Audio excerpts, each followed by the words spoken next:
Hi there. Are you somebody who has a habit of yelling? Maybe you're like me, you're a parent and you find yourself yelling at your children, or maybe you just find yourself easily aggravated and you snap at people really easily. Either way, friend, this video is for you.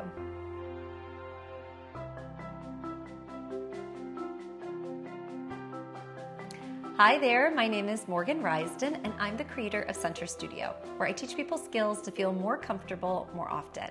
Now, if you're new to my channel here, a welcome friend. I hope if you enjoyed today's video that you'll hit that subscribe button. Also, the notification bell will let you know anytime I make a video like this one, and you can also check out all my other videos I have below if you're interested. What? No, just go check them out. They're good. Okay. Recently, I had a conversation with a friend of mine, and she was telling me, hey, Morgan, people want to know about you. They want to know how you apply this work in your life. They want to know what you eat, how you exercise, what you do when you're parenting.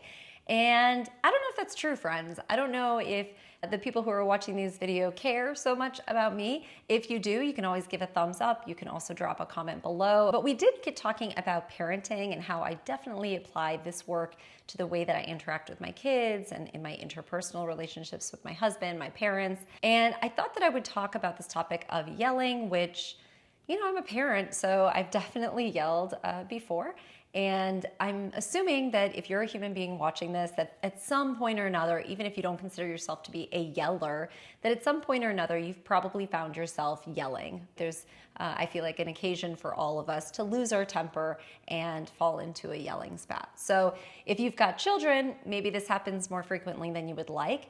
And I hope that today some of the things I share with you might get you thinking about how you can approach dialogues with people you care about, especially when you're feeling those feelings of frustration or anger that might come up, you know, when we coexist with other people. Now, complete disclaimer, I'm not a therapist. In fact, I've never even read a book about how to raise a child. Now, I feel like I'm probably the only parent out there who never picked up a book about how to raise a child, but I think because my husband and I had a dog, we got a dog 6 or 7 years prior to having children, and I read this wonderful book by these monks. It's called, I think, The Art of Raising a Puppy by the monks of New Skete. I'll drop a comment below for you and make sure to include it. But it was an amazing book, and it basically taught me how to raise our dog, who was a lovely dog, Olive. She was brilliant and just an amazing, special little animal and family member. Anyhow, so once we had children, I feel like my husband and I thought, we know how to raise little people. We did it with our dog. She turned out lovely. Same thing with our kids. That's my disclaimer. I want to talk today about how I personally manage my own habit of yelling with my kids and how maybe this may or may not help you as well.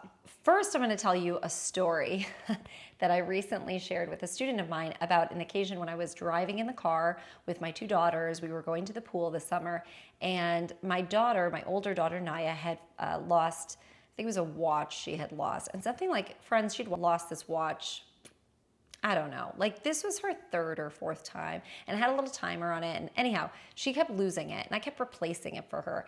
And I was like, cheaper. This like $25 watch now is $75 because I've replaced it 3 times. Like, come on, child, keep this watch. Make sure you know where it is. We're in the car. We're headed to the pool. She lays the bomb down. Oh yeah, lost my watch again. Don't know where it is.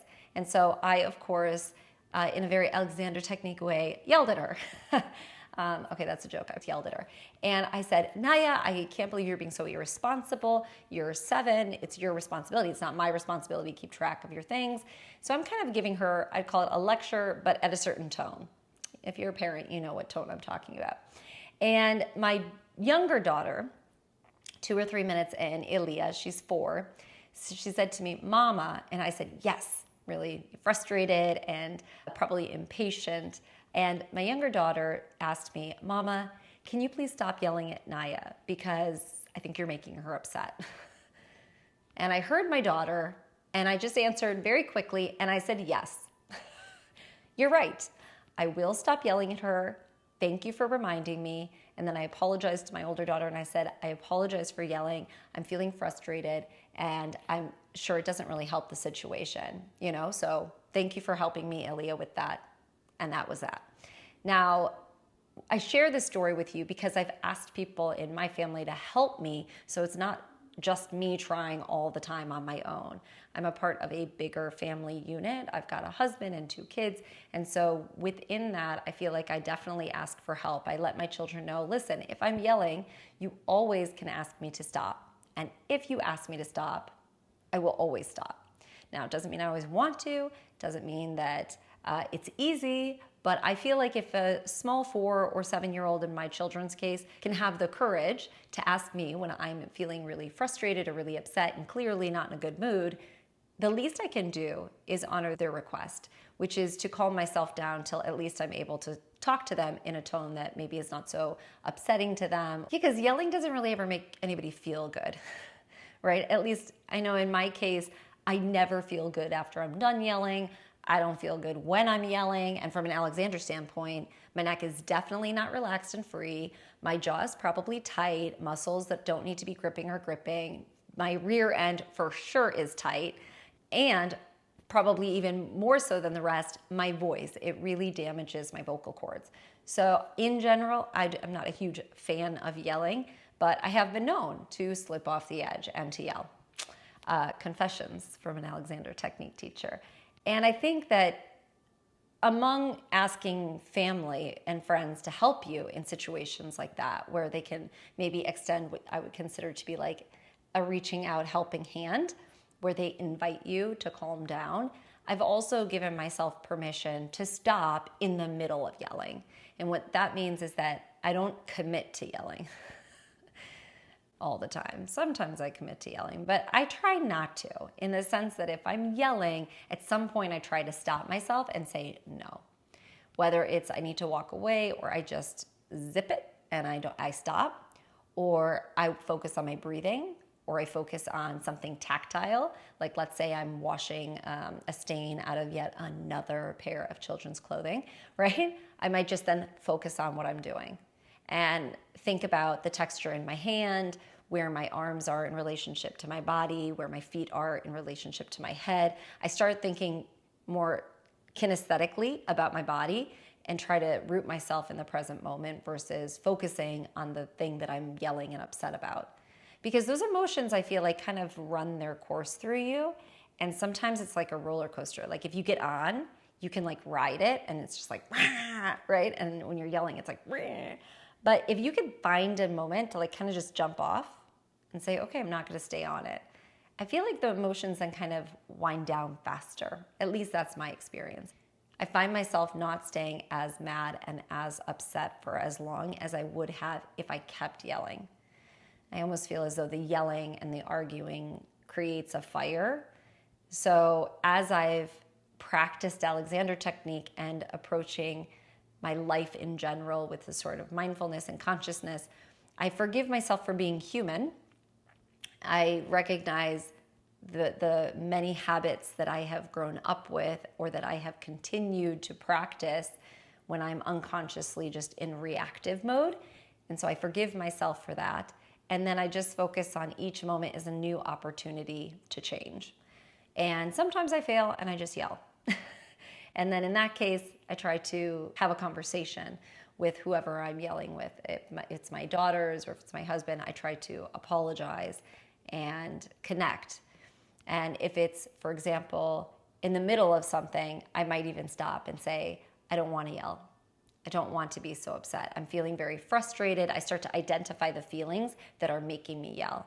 I feel upset. I feel ignored. I feel unappreciated. Whatever it is, whatever the feeling is that would sort of initiate or motivate the anger to create this yelling. And for me, that really helps.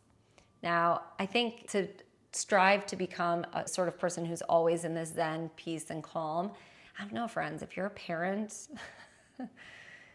let me know if that's you, if you can do that. If you are the kind of person who's just always even-tempered and never loses their cool, because that's pretty amazing, and I'd love to know what you're doing. And maybe you're reading those books I'm not reading. But I just feel like, yeah, you get sometimes upset because you're on a path, you have expectations, and somebody throws in something crazy that you weren't expecting. But it doesn't mean that we have to commit to it. So I guess what I'm suggesting is that even if you fall into the habit, the norm of yelling, that you give yourself an opportunity to open up your eyes and see how it's affecting the people you're talking to.